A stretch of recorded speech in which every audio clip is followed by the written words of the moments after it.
Well, it's pretty clear that Google isn't simply just a business enterprise, though it is the most powerful business in the history of the world. It's also an ideological organization. To its core, Google cares what you're able to see and what you're able to think.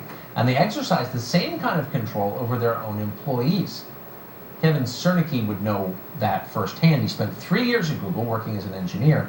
He says he faced relentless bullying and intimidation from Google for his political views, which are not liberal. One manager added him to an internal blacklist until finally Google fired him last year.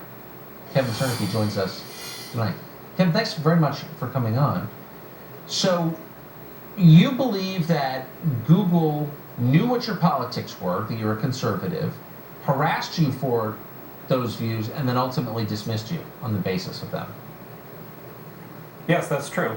So basically what happened is when I joined Google, I saw a lot of employees being mistreated and abused and harassed for sharing conservative views or just for questioning company policies.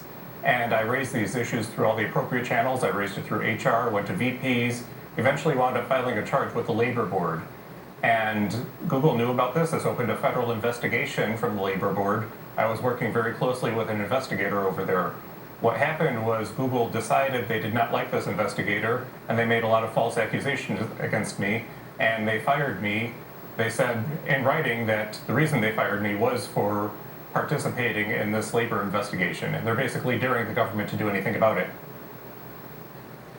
I don't think it's illegal, is it? I mean, you can't fire someone for initiating a labor action, can you?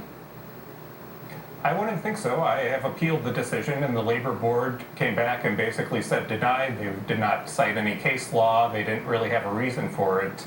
It's basically their will against anybody else's. Right, the most powerful country in the country, Freudian slip, in the world. How ideological is the management at Google? It's highly ideological. You can see bias at every level of the organization. One thing that I've noticed is that just handling of routine issues is plagued with bias. Like they will get a report, an email from a liberal reporter complaining about something, and they will jump on it and they will fix the issue very, very quickly. In contrast, one thing that I saw when I worked there was if you do a Google search for Crippled America, which is Donald Trump's book, you would get results that showed Mein Kampf instead of Crippled America. And I reported that. I filed a bug against it. I escalated. I tried to run it up the chain.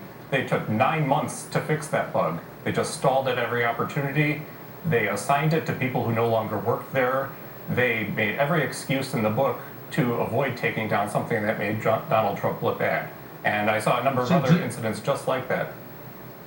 Do you believe that Google will attempt to influence the election outcome, will attempt to try to prevent Trump from being reelected?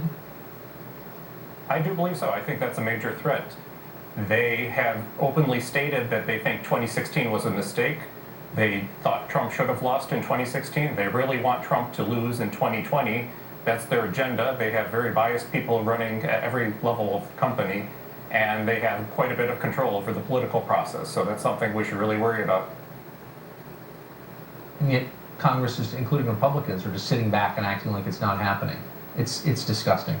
Kevin, thank you for sounding that alarm. I appreciate it. Good to see you. Thank you.